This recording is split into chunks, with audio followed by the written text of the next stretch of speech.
that's how you say her name.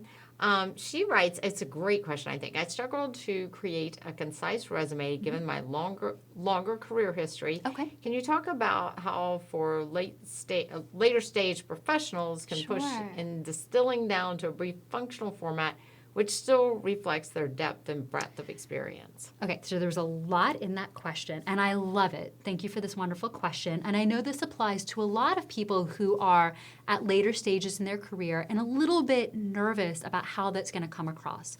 First thing I want to say is we would probably steer you away from a purely functional resume because that does set off a lot of red flags. However, we work with a lot of late stage clients, and there are better, more strategic ways to position you. And I want to preface this with, we always stay within the realm of accuracy, but we can be strategic in how we present information.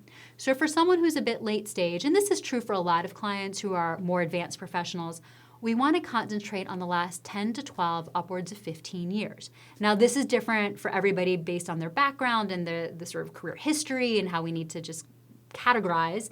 But typically, if we can concentrate on the last 10 to 12, upwards of 15 years, really focusing on those key achievements, we'll do that in the main experience section.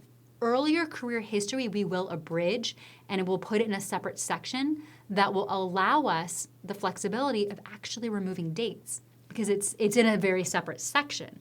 The last 10 to 12, upwards of 15 years, we will, of course, include dates.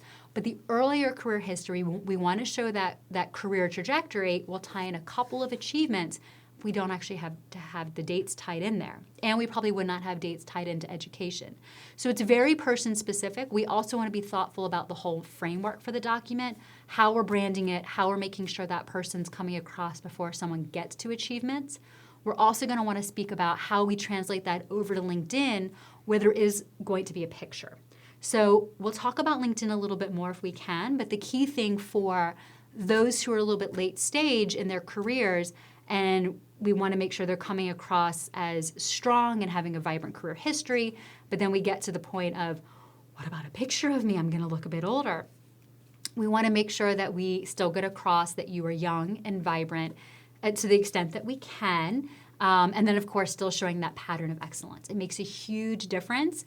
And then, like I was saying earlier, having that pattern of excellence tied into all the professional documents as well as the job search strategy, it really helps in terms of distinguishing oneself for potential opportunities. Yeah. Really quick question. Sure. Ashley Davis asked, if you have 10 plus years of experience, is it okay to have 2 pages?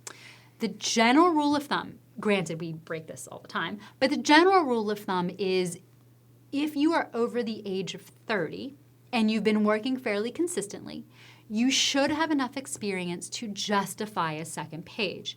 Again, we break this all the time. However, that is the general rule of thumb. So don't feel like you have to have a one-page resume ever at this point. But especially if you are over the age of 30, you should have enough experience, but this is very case by case. Would not necessarily recommend going on beyond a 2-page resume unless you are a CEO with a ton of just community work and publications, stuff like that. Or if you are in the government space or in academia where it's expected that you would have additional information.